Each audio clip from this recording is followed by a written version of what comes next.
Hi and welcome to another chapter in the Talkbook series.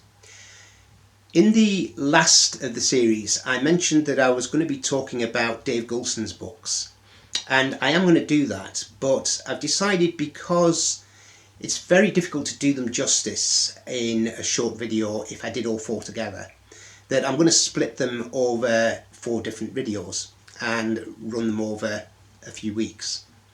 And the first one I'm going to start off with is the first of the 4. It's called Sting in the Tail, and it is a great book, and there's a chapter in it that remains my favourite chapter of all of Dave Goulson's books.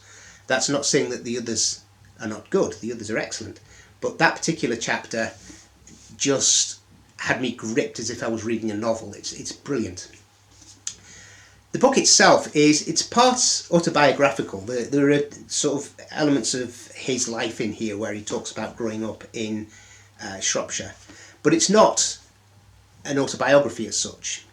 It just sets the scene for what was to come later, and what was to come later was Dave is now a professor of biology, and immediately you'll think, well, if he's a professor and he's writing about bees, is that going to make it a bit inaccessible to just the everyday sort of person that might have interest in the bees in the garden?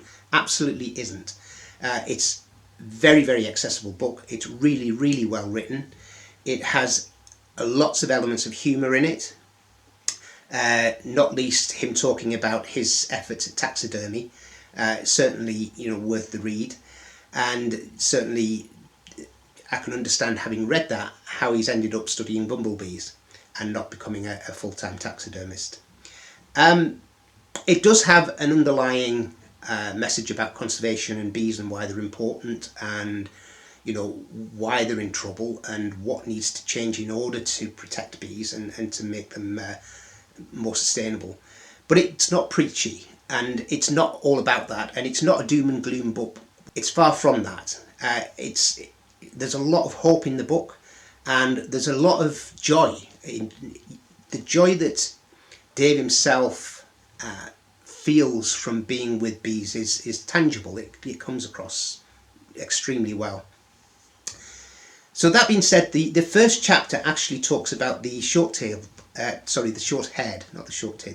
bumblebee, and it became extinct in this country as a result of the war. During the war, there was efforts made to become self-sufficient and produce our own food, and that meant changing agricultural practices, which meant changing habitats for bees, which meant that if bees couldn't adapt, that they did die out. And unfortunately, the short-haired bumblebee did just that. However, in the last chapter, he does talk about a reintroduction project for this particular bee species. And I'm not going to give anything away by telling you what happens in the last chapter. That's for you to read the book and find out. But in between those 2 chapters, there are lots of interesting facts. And what is in effect my favourite chapter by Dave Goulson of any of his 4 books, it's about a bumblebee year. So it's about the time from when a queen emerges from hibernation and then sets up the hive and the life of that hive through the year. And it is fascinating. And it certainly changed. I looked at bees. I enjoy all wildlife. But this book was a changing point for me. It made me look a lot more closely at bees and want to know more and want to identify bees, and so it had a profound effect on me. So it not only talks about a year in the bumblebee's life, it talks about how they got here. It talks about their evolution from wasps. It talks about their biology and how they cope with heat and how they adapt to their surroundings and how they cope with their surroundings. It talks about some of the conservation efforts that are actually happening, and it also talks about the fact that there isn't just one species of bee, which, if for people that are not familiar with bees, they might think, well, there's a honeybee, and they might even think, well, there's a honeybee and there's a bumblebee because they've heard the word bumblebee. This goes into sort of detail about the fact that there's so many more. Some of them being sociable and making hives, others nesting in old sort of mice holes, which are the bumblebees, and then you've got your loners that basically just go out and they're not social at all. They are the likes of the leafcutter bees and the mason bees, and their lives in particular are fascinating.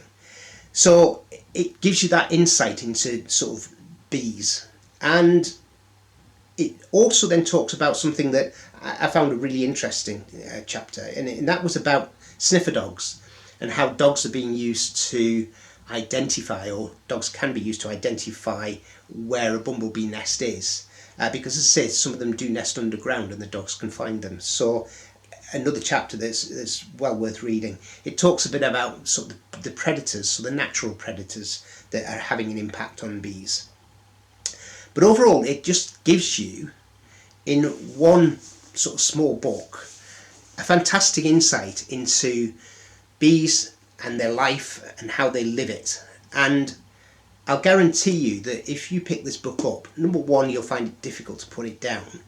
But number two, you'll look at bees whenever you see them in a totally different light, because you'll start to see the personalities that Dave actually covers in this book.